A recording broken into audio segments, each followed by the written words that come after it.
আমাকে আগে বলিসনি কেন? তুই শুধু কষ্ট পাবি বলে চাচি আমাকে বলতে নিষেধ করেছিল।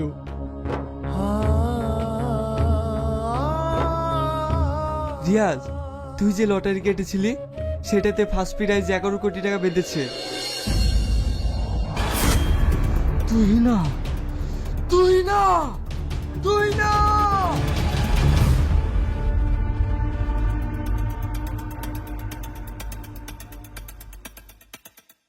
এটা একটা মেয়ের চোখ। ইউর রাইট, একজন মেয়ে, কোনো পুরুষ নয়। এই মেয়েটা প্রতিনিয়ত স্মাগলিং করে যাচ্ছে, তাও আপনারা কি অ্যারেস্ট করতে পারছেন না? হয় ঠিক আছে স্যার, এবার আমরা আপ্রাণ চেষ্টা করব ওই মহিলাকে গ্রেফতার করার।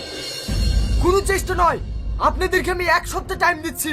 এই 1 সপ্তাহের মধ্যে যদি আপনি অ্যারেস্ট না করতে পারেন তাহলে আপনাদেরকে এমন জায়গায় ট্রান্সফার করব বউ বাচ্চার মুখ দেখতে পাবেন না। Okay sir. স্যার কোথায় ট্রান্সফার করো বললো? বসের মুখ দেখতে পাবো না বলছে। এই চুপ কর তো। স্যার আমার খুব ভয় লাগছে, আমাদেরকে মহাকাশে পাঠাবে না তো? এই তুই বকিসনি তো, এমনি একই চিন্তায় মরছি, এরপর আরেক জ্বালো। আমি আর ঘুমাবো না, রাত আসামি খুঁজবো। ঠিক আছে লাও, আসামি খুঁজো, এখন তো বাড়ি চলো।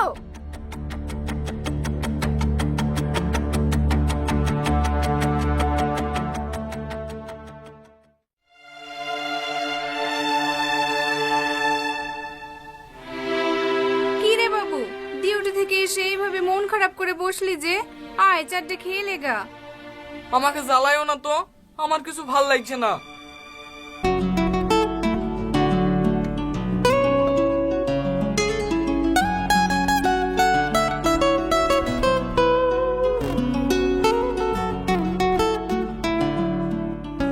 কোথায় যাবেন ম্যাডাম?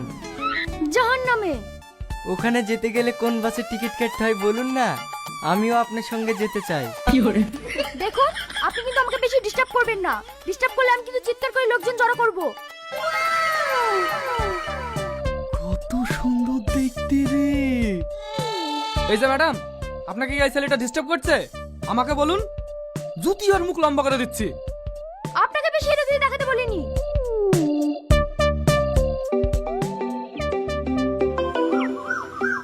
হ্যালো তুই এখন কোথায়? ভাই, আমি বাস স্ট্যান্ডে আছে, আসছি।